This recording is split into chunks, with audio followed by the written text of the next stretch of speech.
So I got a big problem with what the Miami Dolphins are doing.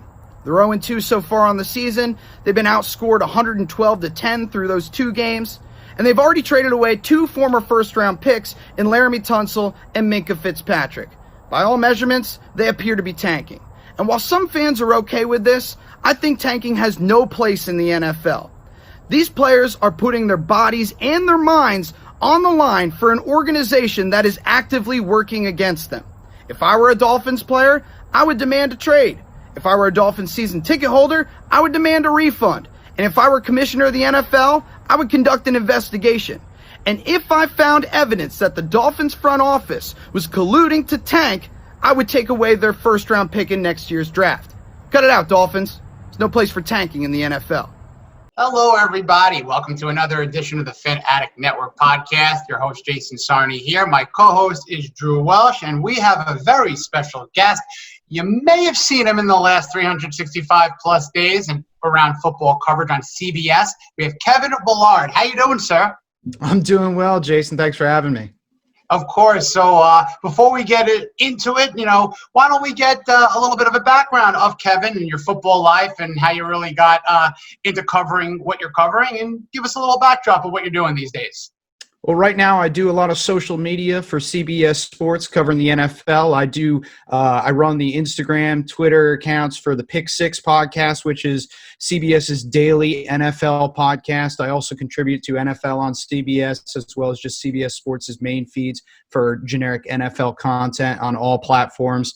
I came from, when you guys saw me, I was at 24/7 Sports, which is a smaller company owned by CBS Sports, where I got my start as a national NFL columnist, analyst.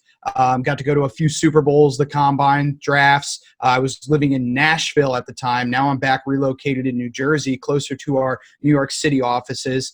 Before that, I worked at Fox Sports covering the NFL and Bleacher Report as a New York Giants columnist. I got my start in journalism at the Raleigh News and Observer, covering local college and high school sports, and worked my way up from there. So that was like 2013 or so. So it's been a wild ride to get to here, and it just keeps going. And I'm riding this wave just like everyone else is. Love hearing that, and I love hearing you mentioned you're in the Raleigh reporter, the journalism grind, you start out where you can, you build up, and now you're covering news nationally for CBS, so congratulations to you. And really, I got to give you a lot of credit. You're on a Dolphin show, and the situation last year with an opinion, and you're more than entitled to your opinion, and we'll talk about that in a little bit, but I do want to commend you for coming on in. You got some guts, my friend. We're going to be nice and light, but us Dolphin fans, we love to smell that blood in the water, but we'll keep it. Jason, don't hold back. Don't hold back. Oh, forget it. Now we'll keep the hotlines open. Now we'll get it all in now. We'll open up the floodgates, but I'm going to kick it to my man, Drew. I know he's got some questions too, and we'll rock and roll here. Okay, before we go too far into anything, and I know everybody wants us to get to a certain topic, but we'll let them wait a little bit longer. That guy. So, as far as what's going on in the NFL this year, as far as COVID-19, what kind of things – obviously, we pay a lot of attention to the Dolphins. What kind of things are you seeing across the league as far as differences you're seeing in the way just things are being done? Well, there's a lot of different policies in terms of they're letting the team decide how many fans they're going to have in the stadiums. I think that's one of the biggest differences that you're seeing across the league. And actually, Roger Goodell addressed it today during a press conference. But overall, I think fans are just hoping that they're going to get 16 games, a full season, uninterrupted. We saw every other league from the spring through the summer have some sort of interruption, a shortened season, a condensed format, putting the players in a bubble. The NFL has an opportunity to bring a degree of normalcy back to sports this fall. Yes, there will be fewer fans in the stadiums, in some cases no fans in the stadiums. That's going to feel a little weird. There's going to be other things that already are that make it feel a little weird. No preseason. And that's the biggest thing I think that's hurting the NFL's momentum is it can't really, get the ball rolling. we're less than a week away, or we're just over a week away from the start of the season at this point, and the hype level feels lower than ever. And it's not because people aren't interested in the NFL. It's just the normal cues that you have, whether it's your fantasy draft or just seeing the Hall of Fame game, seeing the third week of the preseason where you get the starters in. Those normal cues that we have, or if you're a fan who goes to training camp every year, are not there. They're not present, and they're not tipping off the fans that, hey, this is going to start soon. But I really do think when week one gets going next Thursday between the Chiefs and the Texans, and then into the rest of the weekend, the double header on Monday night, I think by the end of Monday night, it's going to feel normal again. Great take there. I love how you mentioned the fact that, the game's coming up. You got the Chiefs, you got the Texans. So excellent way to, obviously tease the season starting, which really feels, as you said, kind of anticlimactic leading up into this because of, we love that third preseason game. So that's something that is tough right now. And around the league, Jacksonville had a situation recently with Leonard Fournette.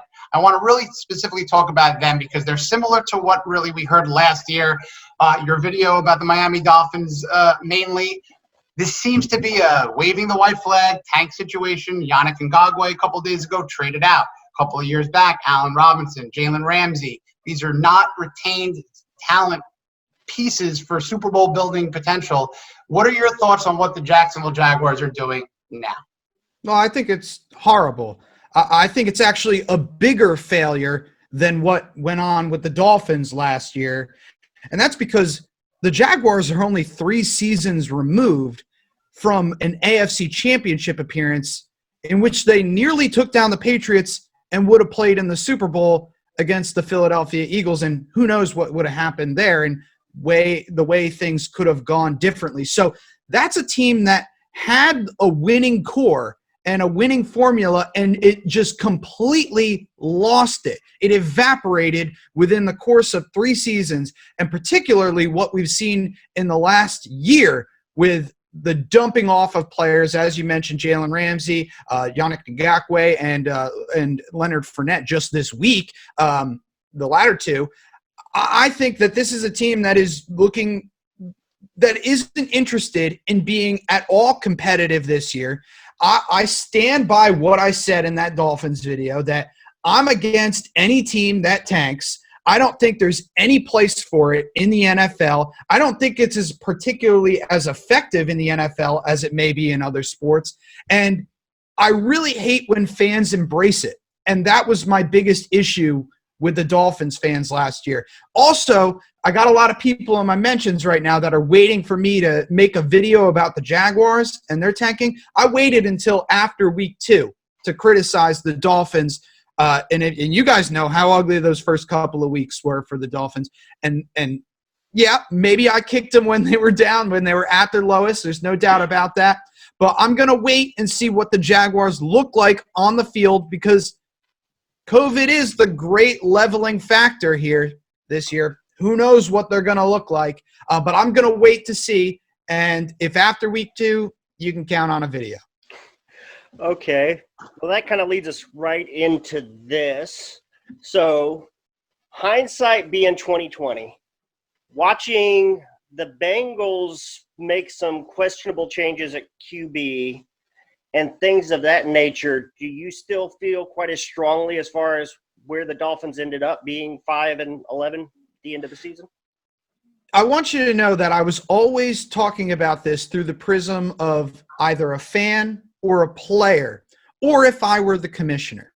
I never was denying the fact that if your team loses, you're going to get a better draft pick, or if your team trades assets, you're going to get future assets that you can turn potentially into something better. I understand how tanking theoretically works, but I don't soften my stance in that if I'm a linebacker, middle linebacker on that Bengals team last year when they made the move to bench Andy Dalton and they brought in Ryan Finley, who was not even close to being ready to start, I would say, man, I'm making 10 tackles a game where I'm busting my head into an opposing fullback or running back for an organization that is not even trying to win this year.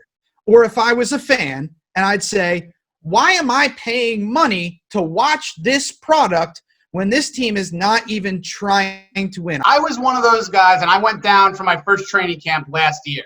Killed me that I couldn't do it this year.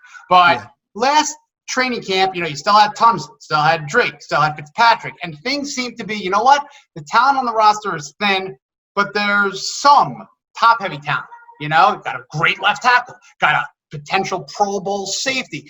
And then you really tried to throw out Adam Gase from the year before that.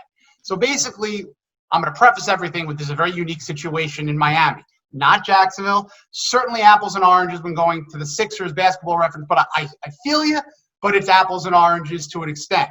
No one necessarily saw the massive, massive deals of the Tunzel, of the Fitzpatrick, but you know what? When you're able to build a roster with the assets, with the already youth on the team, there seemed to have been a plan with bringing in guys like a Reggie McKenzie, bringing in who's a league executive from way back, bringing in a Marvin Allen from New England, bringing in guys who were similar to Brian Flores and Chris Greer in their mindset. So there seemed to have been a plan that had to start with a demolition.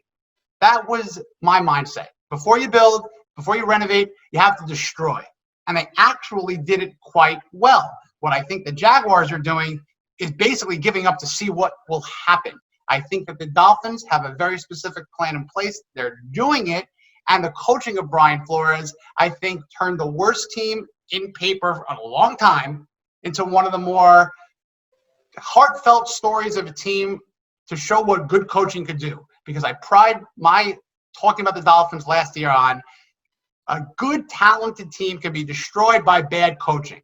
But a fantastic and well-coached team can pick up lesser quality talent.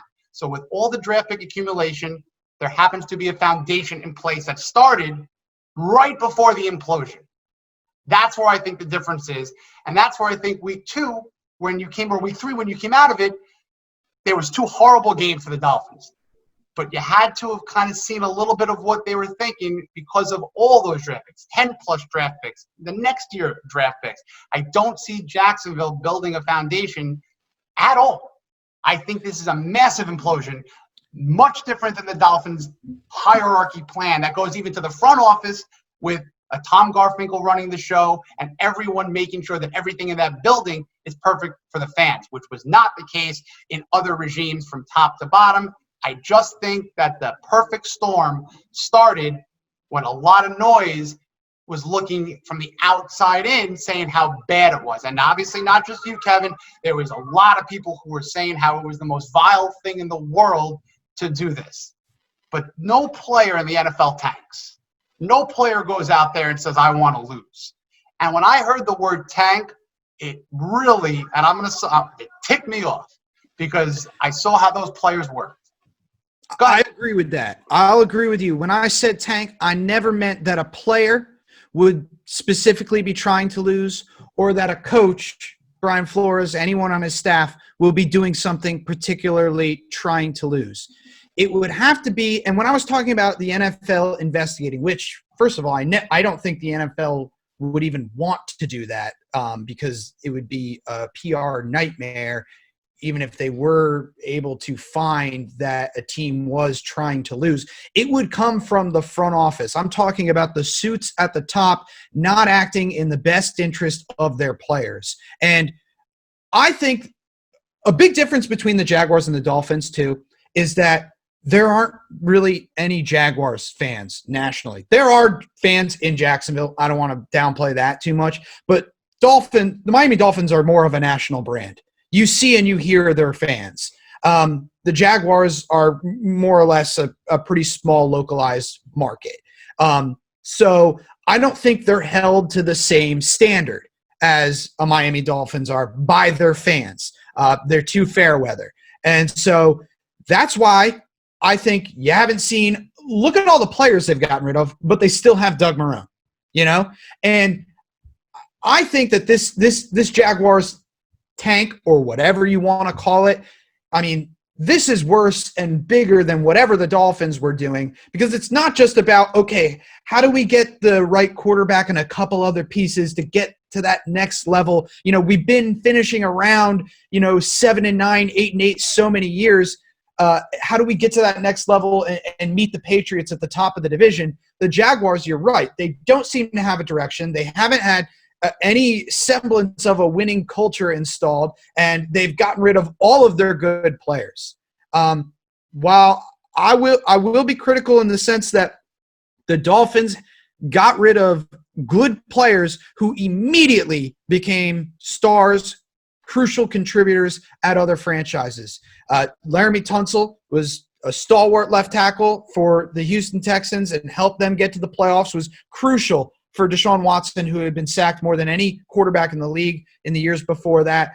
You had Minkah Fitzpatrick, who automatically transformed the Steelers' defense into one of the top units in the league. And you had Kenyon Drake, who went on an absolute tear in the second half of the season for the Arizona Cardinals. So why weren't those players being productive, or why weren't they part of the solution moving forward for the Dolphins, I guess was my issue. Because eventually you're going to get into a cycle if it doesn't turn around quick. Look how fast it's turned on the Jaguars. Now, if you're a first-round pick of the Jaguars, if you're Josh Allen, who was drafted a couple of years ago, you're probably sitting there going, well, it's only going to be a year or two until I'm out of here. How hard are you going to go for that team, knowing that you're probably going to be shown the door within a year or two because your franchise is directionless? And that's my biggest thing. I don't want fans to root for this stuff. If you root for your team to lose, you're a loser. It's plain and simple. Drew, I want to get your take on that, because it seemed that Dolphin Nation was very, the Tank for Tua brand was, let's just call it, it was a marketing scheme. It worked as a marketing scheme, as a hashtag. But then the hip. Then there's this guy named Joe Burrow. And then the Dolphins have a couple of wins under their belt. Now they're going for actual victory. So things, Drew, come on in with where you stood, what you knew, and, oh, man, that tank word, I hate it. So there were essentially a couple of different points in the season. Okay, there was the beginning of the season where I could see what they were trying to do. They were dumping a bunch of contracts. It all made sense to me that you had to clean up your mess, because Miami had perpetually tried to get this one-star player or these two-star players to fix it, and then it happened. It's been happening for over a decade. So I understood what was happening there, and I understood the mindset. Then right before week 1, they churned the roster. And as a Dolphins fan, you're not really used to that roster churning to the level you're seeing. And I still believe there was a plan there. They were trying to change things up. They wanted to get a culture that would listen. And then we went to week 1. And that was horrible. Then week 2, after a tape was made. Then we get on, and things started changing, and you started to see that progression. But I really think, and there were a lot of Dolphins fans that were actually rooting for the tank and were actually mad when they beat New York, when they beat New York, and thought that it was just they purposely tried to go to overtime when they played the Redskins. So there definitely was a mindset there from some of the fan base that felt that way. I personally didn't, but I'm not going to say I never had any doubts, because there was a couple of rough games. How about yourself, Jason? I mean, you're right. You said it very well, Drew, there was points in the season. It was a very, very tough roller coaster. That there were week 3, the score differential was like, what was it, like 80-7? It was horrible. But then there were some times, like the Redskin game you mentioned, oh my God, they're trying to win the game. The call, you play to win the game. Was that the right call? Yes. The play implementation. I don't remember the exact call. It wasn't a very good executed play. So then you thought maybe, oh, what are you thinking? Let's try to lose before overtime. But, if you fall over the goal line, you win the game. So you play to win the game. That was kind of my thought. And then if you look at the second half of the year, look at the offensive numbers. Things started to come together. And then you just started to see, look, if I'm never rooting for a loss against the Jets. Ever. Never rooting for a loss against the Bills. ever, and the same with the Patriots. So to me, draft positioning, I got you, but it's football. You play to better yourself as a team, create a culture, because if you keep on hitting the reset button after 3 years, no one wants to come in there. No free agent wants to say, I like what they're building. But now you hear the free agents coming in excited, not the big, Ndamukong Suh splash type free agents. They didn't go out there and bring him in Ngakoue when they could have probably traded a couple of picks and then signed him for a huge contract like maybe another regime would have done. They're building things in the aggregate. They're bringing in team guys. Everybody who is speaking in these team press conferences are saying, I'm a football player. Wherever they need me, I'm going to play. Play me here, play me there. I'll do a role position. I'll do this. I don't see in the past guys that came in like that. Different scenario, different structure, and I just don't see whatsoever the Jaguars doing that. So last year, I was team get the win when you can, and they got 5 more than I think anyone expected. Keven? It did work out pretty beautifully. I mean, it was kind of a roller coaster ride to get to Tua, but they got to it in the end. You never would have thought they would have been able to do it by winning 5 games and Tua going 5th overall, but it all worked out for them in the end. And I'm happy for Dolphins fans that they ended up getting what they wanted, because that would be really, really sad if you spent all season rooting for your team to lose and then you didn't even get the player that you wanted in the end. I have this opinion from a personal standpoint. Growing up, I was a Giants fan, and I watched all these Giants games, and the minute that it looked like, they were mathematically eliminated or on the cusp of being eliminated, my uncles would be like, I hope they lose. And they would come over, we'd watch the game, and they'd root for them to lose to the Philadelphia Eagles or the Dallas Cowboys, which to me is sacrilege. I can't do that, and I'd be like, I don't even want to watch the game with you, because if you're living your life rooting for the offseason and the draft, we only get 16 games if your team doesn't make the playoffs. That's it. 16 weekends, where you get to watch your team play football. And they're only going to win, in a good year, 10 of them, 12 of them, maybe in a great year. But, I savor each win that I can get. In case you haven't noticed, Giants haven't been very good in the past decade either. So, 2 Super Bowls and it's true. That's true. I mean, I forgot I'm talking to Dolphins fans here. Oh! All right, that invite, that's gone. Yeah. That other invite, that's gone, Keven. Oh man, but no, it's the way I watch the game. It's the way I consume it. Like, I think there's so many more outlets for you to be a fan now, whether you do daily fantasy, you gamble, or just regular fantasy or whatever. If your team stinks, then you have another outlet to get your rooting interest involved. And I think that's one of the sad things that's kind of leaving sports in general. It is getting more popular and reaching more people, and overall that's a good thing with all these new mechanisms. But like the old school fans like you guys are, Dolphins fans, or like I was growing up a Giants fan, I really do think they're the core of what makes sports great. I mean, how many people talk to you about their fantasy lineup and ask you a question, should I start so-and-so or so-and-so? And you're like, I don't care about your fantasy team at all. Well, I do One, because I got – I'm one of those freaks. I care way too much about all things football, but I get where you're coming from.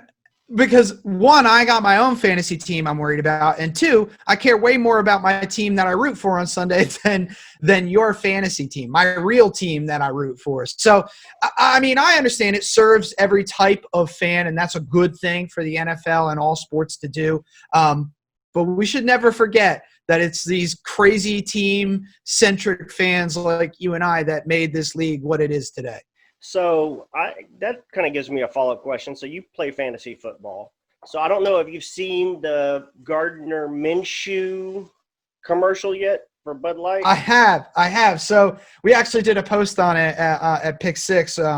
So the deal is, if you draft Gardner Minshew in the first round of your fantasy draft, you're entered to win a free case of Bud Light, which is a questionable fantasy choice just for a free case. However, if you win your league with Gardner Minshew, then you could get a full years worth of free Bud Light. That's a little more worth it. And also, I don't believe you have to draft Minshew in the first round for that circumstance. So I love, of all the things I'm saying I hate about the Jaguars, the one thing I do love is Minshew Mania. And he's just become a meme. He's larger than life. I think it's really fun to watch characters like that develop on like a weird team. Like there's very few teams that could host Minshew Mania, but for some reason, the Jaguars, it works.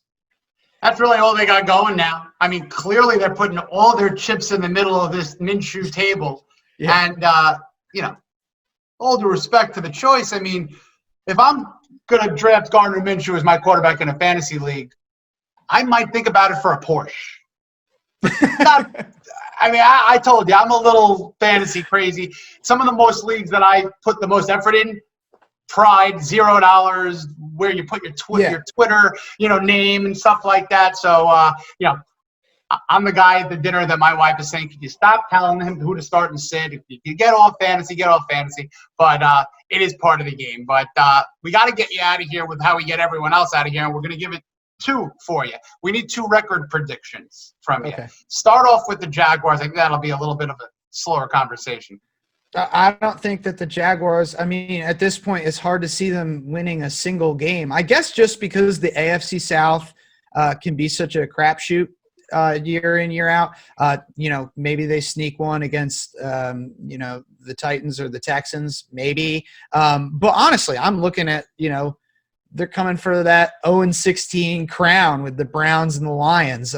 Maybe 1-15 or 2-14 is more realistic. But I really don't think any wins. If you have a free $100 bet, you're putting it on a winless Jaguars team. Yeah, sure. Why not? There we go. What do you think for the Dolphins? Now let's take everything into consideration. And I think see where that win total's going. I think they're going to be improved from last year, but it's not going to be done yet. But it's going to be trending in the right direction. If there was a tank, quote unquote, it's over. Now it's about winning. I think this year might be a little bit about learning how to win and compete. But we saw it in Week 17 with that win over the New England Patriots. I thought that was a perfect springboard into this year. I'm going to say 8-8 with the potential to go 9-7. I think a lot hinges on the quarterback position, and not necessarily, okay, how fast can Tua get along and get in the rhythm and going. I really think Ryan Fitzpatrick is a good quarterback, and a big reason why they were able to instill a winning culture last year. So I think they go as Ryan Fitzpatrick does. I think they did him a big favor by getting him some running backs this offseason, so he doesn't have to do that himself this year. And I'm looking at it realistically at 8-8, but I wouldn't be surprised if they go 9-7 and are in that hunt for the 7th seed in the AFC, because the AFC East, who knows what that division is. Wide open. No one knows. No one knows what's going to happen. Drew, what say you to that analysis? I would actually say he's fairly close. On the back end, I'm at about 7 on the low end myself. On the high end, I of course have higher aspirations, but then again, I'm a fan. So I'm going between 7 and 10 wins, remembering the fact that the Dolphins actually were only 2 plays away from being 7-9 last year. Right. The Redskins game and the Jets game. The second game. But that would be my call. The one thing I'll say, and I've been saying this about all teams, I think because of how weird this season is and how we've had a condensed camp and no preseason games, I think teams that are defensively oriented are going to have an advantage. The teams that can play sound fundamental defense for the first 8 weeks of the season to give you a chance for your offense to come along. Those reps that they normally got in the preseason, they're going to be getting them in weeks 1 through 4 now. So the Dolphins, having a defensive-minded head coach in Brian Flores, fall into that category. There you go, and it'll be very interesting to see how this season plays out. My prediction for wins, just because I got to throw it out there, I'm going to say 8-8, but I'm going to give a little bit of a crazy asterisk here. The winner of the AFC East will have 8 wins. It's going to be I one love of those that divisions. take. It's going to be one of those weird divisions where the winner, whoever survives the black and blue division of the AFC East, will win the title. 8 wins. Keven, thank you so much for coming on in. CBS Sports field football analyst Keven Bullard. If you have any other things to get us out of here and let us know where we can find you, Zoom is yours, sir. Find me on Twitter. It's my name.